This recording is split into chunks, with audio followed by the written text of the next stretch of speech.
En faire moins, mais mieux.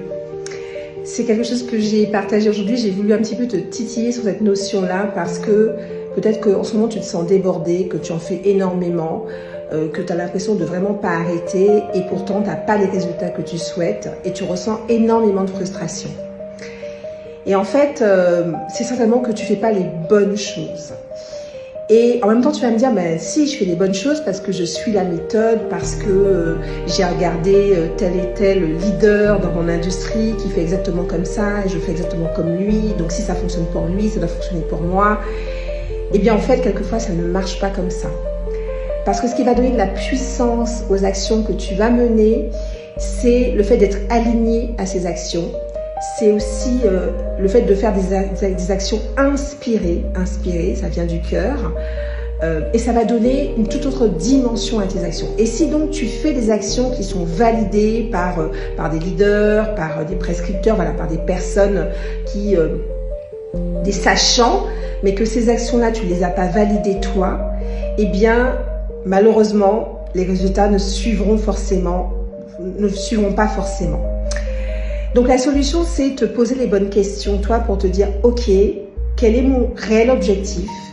Parce qu'encore une fois, ton objectif, peut-être qu'il vient de l'extérieur, il n'a pas été vraiment réfléchi de l'intérieur, donc c'est important que tu te poses et que tu vraiment sois tout à fait aligné avec ton objectif, tout à fait aligné avec ta vision, tout à fait au clair avec ton pourquoi, et pour ensuite mener les bonnes actions. Des bonnes actions qui seront stimulantes pour toi. Des bonnes actions qui partent vraiment de quelque chose d'intentionnel. Des bonnes actions qui ont du sens pour toi. Et tu verras qu'en agissant comme ça, tes résultats seront tout autres. Et l'objectif, ce n'est pas d'être occupé. L'objectif, c'est d'être efficiente.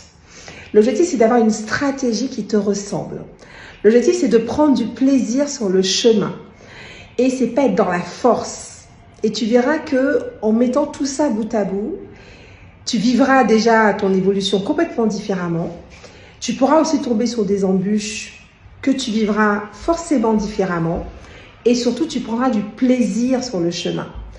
Parce que pour durer, pour atteindre ton objectif, ça ne vient pas forcément du jour au lendemain, c'est important de prendre du plaisir sur le chemin.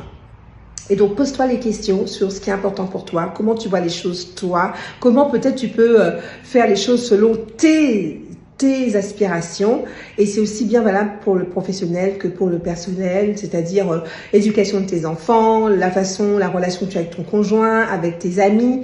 Donc réfléchis vraiment à ça, faire moins mais mieux, et dis-moi en commentaire